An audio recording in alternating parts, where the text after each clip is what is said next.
नमस्कार। आज हम इस बात का गहन विश्लेषण करेंगे कि भारत और चीन के बीच में मंगलवार को होने वाली विशेष प्रतिनिधि स्तर की वार्ता में क्या महत्वपूर्ण फैसला होने जा रहा है।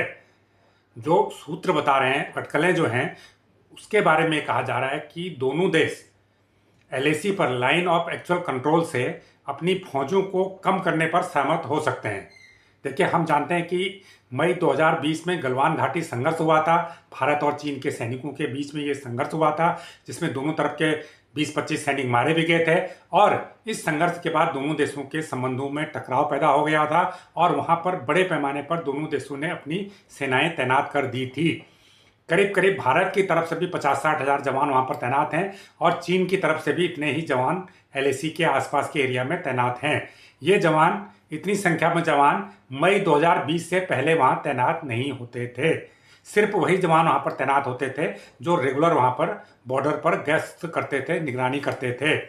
लेकिन जब से टकराव पैदा हुआ था तो 50-50 हज़ार जवान दोनों तरफ से हर समय वहां पर तैयार रहते हैं। अब जब भारत और चीन के बीच संबंधों में सुधार की कवायद चल रही है, पिछले साल प्रधानमंत्री नरेंद्र मोदी और चीन के राष्ट्रपति शी जिनपिंग के बीच में बैठक हुई थी, कजान में बैठक हुई थी, रसिया में एक मीटिंग के दौरान बैठक हुई थी।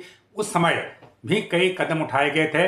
डेप्सांग और डेमचौक में जो सेनाएं थी वो वहां से पीछे हटी थी और उसके बाद से दोनों देशों के बीच में लगातार बातचीत चल रही है। विशेष प्रतिनिधि स्तर की पिछली वार्ता बीजिंग में हुई थी, जिसमें राष्ट्रीय सुरक्षा सलाहकार अजीत डोभाल गए थे। अब ये एक और दौर की विशेष प्रतिनिधि स्तर की वार्ता हो रही है, जिसमें भाग लेने के लिए चीन के विदेश मंत्री वांग यी आज दिल्ली पहुंच रहे हैं। आज वो विदेश मंत्री एस जयशंकर से मिलेंगे और कल वे राष्ट्रीय सुरक्षा सलाहकार अजीत डोभाल के साथ विशेष प्रतिनिधि स्तर की वार्ता करेंगे। सूत्र ये बता रहे हैं कि इस बातचीत में जो एलएसी वाला एरिया है, जहां पर बड़े पैमाने पर दोनों देशों के सैनिक तैनात हैं, उन सैनिकों को पीछे हटाने का, उन सैनिकों को वहां से विड्रॉ करने का एक कोई फार्मूला निकल सकता है। इस फार्मूले पर इस बैठक में बात होगी और इसमें यह तय होगा कि कैसे दोनों देश धीरे धीरे अपने सैनिकों की संख्या में कटौती करें। यह हो सकता है कि पहले चरण में 5,000, 10,000 करके धीरे धीरे कटौती हो और उसमें दोनों को एक साथ करनी होती है। एक डेट तय होती है कि इस डेट तक 5,000 सैनिक भारत हटाएगा, इस डेट तक 5,000 सैनिक चीन भी हटाएगा। फिर दोनों देश एक दूसरे का जो एक्टिविटीज़ है उसका वेरीफाई करते हैं कि हाँ, भारत ये देखेगा कि चीन ने अपने सैनिक हटाए कि नहीं हटाए और चीन ये देखेगा कि भारत ने अपने सैनिक हटाए या नहीं हटाए। फिर दोनों देश अगले चरण में जाते हैं। अगले चरण में फिर यही प्रक्रिया अपनाई जाती है। तो इस तरह का कोई फॉर्मूला दोनों देशों के बीच निकल सकता है और इस मुद्दे पर बातचीत होनी है कि कैसे बॉर्डर एरिया से फौजों को कम किया जाए, सैनिकों की तैनाती को कम किया जाए।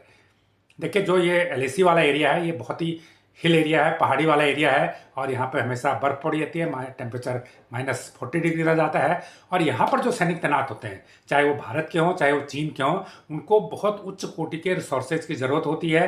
रहन सहन बहुत उच्च कोटि का चाहिए होता है वहाँ पर, कि हमेशा जो टेम्परेचर को इस लायक बना के रखें जिसमें आदमी सर्वाइव कर सके, जीवित रह सके। और इस टेम्परेचर में खाने पीने की चीज़ों को मेंटेन करना भी बहुत जटिल होता है, क्योंकि वो -40 डिग्री में जम जाती हैं। उन्हें हमेशा गर्म रखना होता है ताकि वो जमे नहीं, इस्तेमाल के काबिल बने। और सबसे बड़ी बात यह है कि जो जवान वहाँ तैनात होता है उसे 3 महीने में वापस बुलाना पड़ता है। 3 महीने से ज़्यादा एक जवान वहाँ पर ड्यूटी नहीं कर पाता है। तो हर 3 महीने में वहाँ पर फौज बदलती है और जब 3 महीने में फौज बदलती है तो 50,000 जवान हर समय चाहिए। तो आप ये मान के चलिए कि साल में 2 लाख जवान वहाँ पर इंगेज हैं। 2 लाख वहाँ जवान उसके लिए चाहिए। 2 लाख भारत को चाहिए, 2 लाख चीन को चाहिए। इसलिए अगर दोनों देश जवानों की संख्या में कम करने का फैसला लेते हैं, ये दोनों देशों के लिए बेहद महत्वपूर्ण होगा, बेहद फायदेमंद होगा। इसके अलावा इस बैठक में 3 जो सीमा व्यापार क्षेत्र हैं, एक सिक्किम में है, एक हिमाचल में है, एक उत्तराखंड में है, इन क्षेत्रों से फिर से व्यापार शुरू करने पर भी सहमति बन सकती है, क्योंकि जब ये गलवान घाटी संघर्ष हुआ था उसके बाद इन तीनों सीमाओं से व्यापार भी बंद पड़ा हुआ है। इसके अलावा एक एजेंडा और है कि भारत और बीजिंग के बीच में, चीन के बीच में कोई डायरेक्ट फ्लाइट अभी भी नहीं है।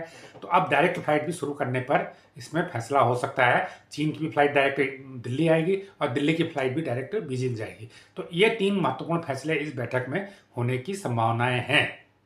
तो ये जानकारी आपको कैसी लगी हमें कमेंट करके जरूर बताएं। जो लोग इस चैनल को पहली बार देख रहे हैं वो इसको लाइक करें, सब्सक्राइब करें और शेयर भी करें।